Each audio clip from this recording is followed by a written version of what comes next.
Hello and welcome to FS classes. FS classes में आपको स्वागत है। आज इस वीडियो में हम करेंगे बिटसेट 2020 का एग्जाम एनालिसिस। 21 सितंबर को जो फर्स्ट शिफ्ट के अंदर जितने भी क्वेश्चन आए हैं टॉपिक वाइज वो हम डिस्कस करेंगे इसके अंदर। और लेवल ऑफ एग्जामिनेशन क्या था प्रीवियस शिफ्ट से और जेई से कैसा था इसका कंपैरिजन करेंगे हम। और गो अटेम्प्ट्स बताऊंगा मैं इसके कि कितने होने चाहिए और एक्सपेक्टेड कट ऑफ क्या होनी चाहिए इसके अंदर। तो चलिए शुरू करते हैं। पहले हम बात कर लेते हैं एग्ज़ाम लेवल की। जेई से हम अगर कंपेयर करें तो जेई से इजी आ रहे हैं बिट्स के जितने भी पेपर हैं।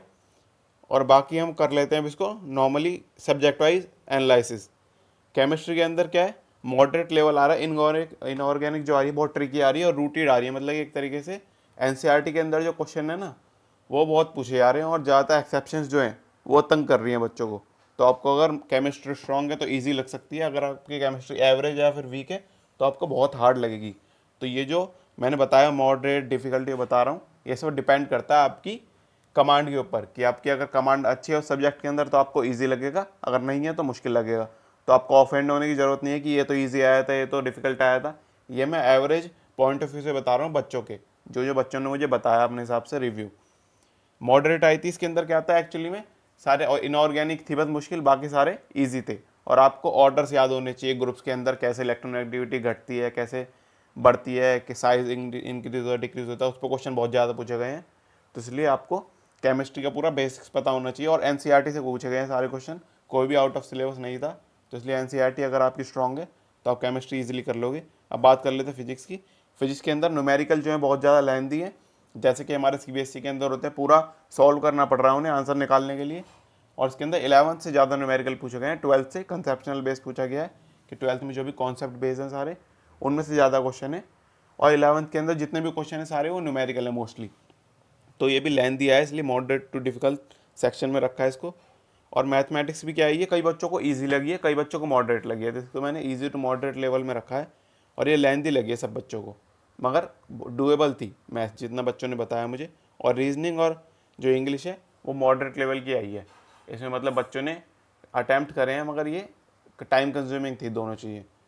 तो अब बात कर लेते हैं हम इसके अंदर, ये मैंने सब बता दिया। कंपैरिजन कर लेते हैं हम। फिजिक्स केमिस्ट्री मैथ की बात करूँगा आगे, मैं इंग्लिश और रीजनिंग की नहीं करूँगा, उनका वेटेज भी कम है। और मेन हमारा इन पे डिपेंड करेगा आपका इन तीनों पे कि आप सिलेक्शन ले पाओगे नहीं ले पाओगे बिट्स के अंदर।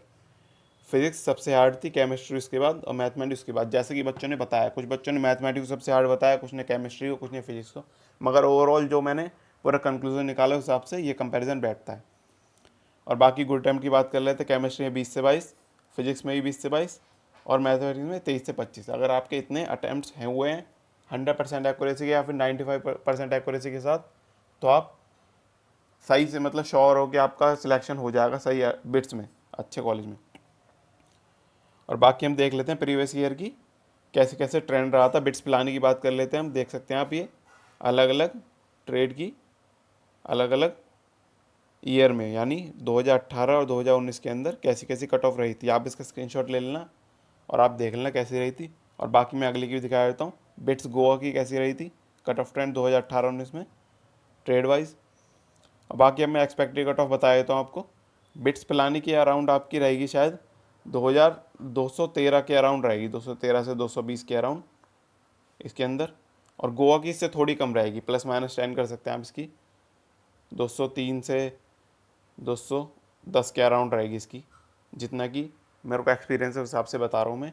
अगर आपके इतने बन रहे हैं श्योर तो आप वरी नहीं करना, आपका सही बिट्स के अंदर हो जाएगा। बिट्स हैदराबाद भी सही है तो उसके अंदर भी अगर आपके गोवा जितने आ रहे हैं मतलब 203 से 210 के आसपास, तो आपको उसके अंदर भी हो जाएगा। तो यही 3 मेन है इसके अंदर, बिट्स पिलानी, बिट्स गोवा और बिट्स हैदराबाद, जिनके अंदर आपका अच्छा प्लेसमेंट होती है और अच्छे कॉलेज है।